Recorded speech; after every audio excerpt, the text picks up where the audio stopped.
I'm doing another toy review, and today it's gonna be part one of my two-part toy show special review. Well, actually, part one of four. Sorry. So today we're gonna be looking at Kingsaurus III. I know that AWESOMENESS already did a pretty thorough review on this guy, but he didn't cover some of the parts that I wish was to be covered, and I have a better information source than he does. No offense. So yeah, this is gonna be my review on Kingsaurus III. Wow. So yeah, first of all, let's get it down to articulation. 5 points. All the legs rotate 360. Now this guy's extremely soft vinyl. I don't understand why AWESOMENESS III seems to be claiming that a lot of these old figures are hard vinyl. I just don't understand. So yeah, all 4 legs rotate 360 degrees, no problem.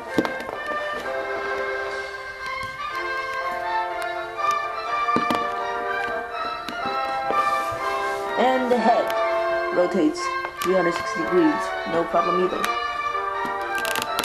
That's 5 points. Yeah, so that's pretty cool. So yeah, that's articulation. Next, let's go to history, because he has a really short one.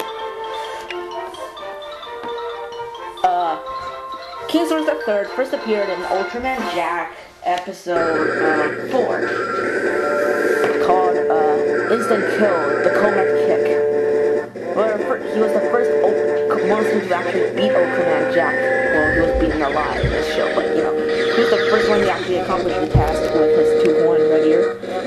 He can shoot energy waves, he can shoot uranium-235 beams from his mouth.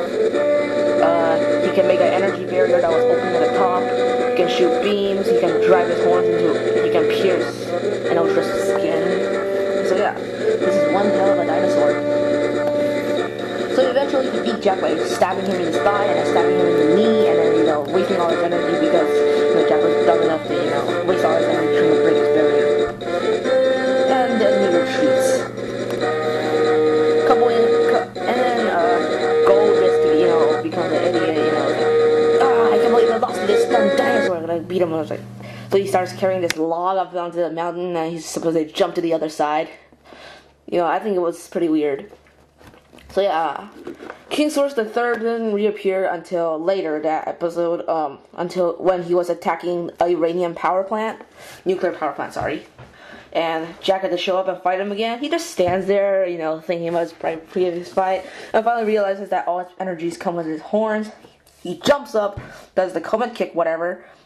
Or, you know what, actually I just used Dinah here as an example. Hold on a sec. Gotta change positions here. So yeah, Dinah just, well, Jack here just jumps up, stomps on his head, breaks off the horns, and then backflips or something like that. Ultimately, it was such a clear battle. Then Kingsaurus was like, wow, something like that, and, you know, tries to run away. Then Jack just specium beams him, and he's dead. Yep, no more. So yeah, that was all of his history until he reappeared in Daikaiju Battle Ultra Galaxy's movie, The Legend, Ultra Galaxy. The movie that just came out last year. He was located on Peroidora's thumb. He was his thumb, and that was all we've seen of Kingsaurus III. He did reappear in the video game, Kaiju Busters Powered, where he was a boss. He has 2 forms. I think it was white, where he was like completely white with, like, you know, gold eyes and stuff like that, and this normal color. Speaking of colors, let's go to detail. Detail on this guy, it's just superior. You know what? Why don't we just go into high definition right here? You can see all the little scratches and the bumps. They're on the feet. Kingsaurus III, Super Red Productions, Bandai, 1989, Japan. So yeah, you can see all sorts of little details, you know, being etched on it. The teeth are individually sculpted. You know, you can see the inside of his gums. Just the eyes. Now the horns should have been a little sharper in my taste, but this is actually supposed to be a little kid's toy, so you know I'm not gonna bother too much. The ridges, I bought this guy used for $15 at the toy show, and it was actually a really good deal considering you know how rare this guy is without a tag. But still, it was worth it. And you know you can see all this cool, awesome detail that's on this guy. Paint job is another matter entirely. For example, he never had the silver on his ridges. It was just this dull blue, and the only where he had silver was on the horns, which I think should have been improved. This part was hazily spray painted. The gold teeth and the eyes, I think it looks really nice. Yeah, it looks really cool compared to what he originally looked like. This is definitely a really good paint job. One thing that really is missing and that really pissed me off was there was this strip of red that goes from the bottom all the way to the bottom lower jaw right here, like right here maybe. But they didn't have that, so you know that's a little sad here. Now there are actually two versions of the Kingsaurus III.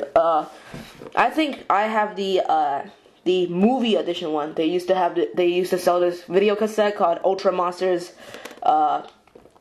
Large Encyclopedia or something like that. They included an exclusive Kingsaurus III figure with a exclusive Bolton 2. And so yeah. The only way you can spot the difference is that this one came out later than the only way you can spot the difference is by the color scheme. The normal one it's like purplish and this one is like blue. So yeah. That's basically it. Finally, let's go to size comparison. According to my encyclopedia on Ultraman Jack here, Kingsaurus III is actually 105 meters long, so that's a pretty tall monster. So to give you like a really good comparison, let's take out Dinah here. And hold on. Let's flip Kingsaurus III on his tail right here. Yeah, this is pretty accurate. He's almost twice the size of Dinah. And when he's twice the size of an Ultra, which is Dinah, which is 55 meters, that's 110 meters. And for 110 meters, that's actually, you know, well, this guy's actually really accurate compared to 110. Yeah, he's almost double the height of Dinah, so, you know, I'm not going to complain too much over here. Next, let's try Monsarger. Monsarger, it's 67 meters, or 65, sorry, not 67, if you count, because that's Monsarger 2's height. And this still works, you know, besides, let's pull out Dinah again here. When Jack was being stabbed in the knee, Kingsaurus III was basically like this, so you know, this is a very much okay sizing. When you put in Dorako here as well, the plastic surgery person, which is in Young Comics Island, pals. This also works. He just scales up with any of your normal 6-inch figures. I mean, even if you're gonna, you know, act like you're a dumb idiot and put in like a bionicle figure to compare him to it, you know, he still looks nice. I mean, look at that. So yeah, that's a really, you know, this is a really good figure. Let's see. Finally, history is brief, but you can't count history on a figure because you know that would be just plain stupid. You want the figure, you don't want the history. Okay, the history does not cares about crap. So let's see. Sizing is good, articulation is average, paint job is average, detail is fantastic, and no overall really excellent figure without these stripes at the bottom of course. And if I suggest that if you find it under $15, you better pick it up. See, you have to pick up this figure. This figure is just fantastic. You know, good paint job. Well, not good paint job, sorry, good articulation. I'm pretty sure this wasn't a blue seal, by the way. So So yeah, in the end I give him a 5 out of 5. He's got good paint job and, you know, everything that I've just said. So yeah, this is Ya and I signing out.